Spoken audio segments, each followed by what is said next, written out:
Hello everyone, welcome back to our channel and welcome back to this video. Now, ever since the Row released their $690 flip-flops, there has been a continued conversation about why flip-flops are costing so much.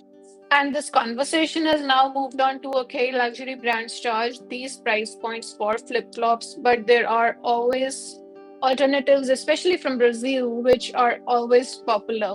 So what happened is that I wanted to share with you two articles. One is from the Wall Street Journal, one is from the New York Times. The New York Times one was released very close to when the Row released their flip-flops, but Wall Street Journal article is covering it now. And it's also basically a commentary on why this particular topic is in so much talks these days.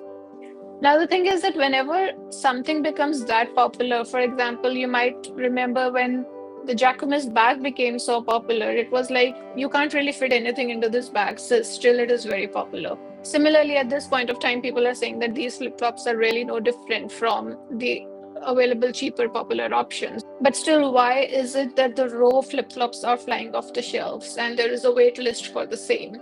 So, what I really wanted to show you in this particular article is that first and foremost, how this conversation is growing now. And secondly, how when something does become popular, firstly, you kind of debate it, you talk about it, and then you have celebrities and influencers who tap into the trend, and then everybody wants to tap into the trend. I also wanted to share with you images of some of the influencers and celebrities that Wall Street Journal article has shared, which kind of gives you an insight into how people are styling it all together and how people are also trying to connect it to how it was always a trend and how Carolyn Kennedy was wearing it at that point of time in New York City also, and how she was styling flip-flops with her wardrobe.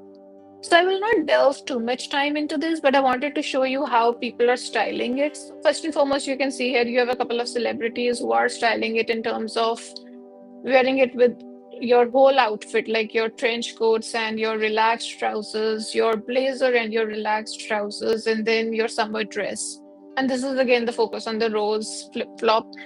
And then I also wanted to show you that in this article, they have actually connected it to how it was shown in runways previously by Calvin Klein and very recently by Chanel in their summer 2024 runway. And then we have this particular image which kind of shows that how Carolyn Kennedy was wearing flip-flops in 1997. So what we are trying to understand out of all this is first and foremost, I wanted to share with my viewers the styling that some of the people are doing with respect to the flip-flops. And secondly, now that it is becoming popular, there are going to be parallels that are going to be drawn. Like it was popular at this point of time, this particular celebrity was wearing it at this point of time, and it's okay if this is something that is becoming popular and if this is something that you want to incorporate into your wardrobe, well and good, go ahead and incorporate it at whatever price point is feasible for you.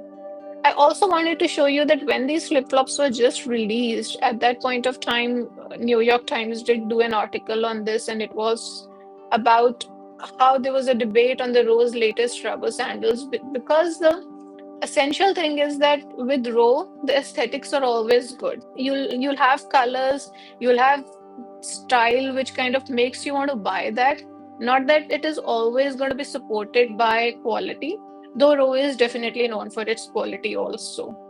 So there was this particular article that was shared by New York Times on this. I can share this article in the description of this particular video. But given all that I wanted to share in this particular video was that how a trend becomes popular, how it is adapted by celebrities and influencers, how it is pushed down through various advertorials or editorials in fashion magazines. And finally, it becomes something which everybody wants. All right. Also, as I wrap up this video, all I wanted to share that this is not me being cynical about it. This is just me sharing with my viewers as to how the wave of trend actually happens and how something as minute as a flip flop can actually become a trend because incorporated in almost all your outfits, and you feel that this is something that you need to have, otherwise your outfit is not complete or your wardrobe is not complete altogether. So this is one of the first videos that I've done about an emerging trend and how the trend is peaking at this point of time. And we'll also see how once we progress through the summer, the the entire trend is going to come down, and then there's going to be something new that's going to be required by everybody to be worn, especially if it is released by a brand that is something which is everybody wants to be associated with at this point of time, and Row is definitely one of those brands. So that's all for this video. Hope you've enjoyed this video. Do stay tuned in for more. Thank you.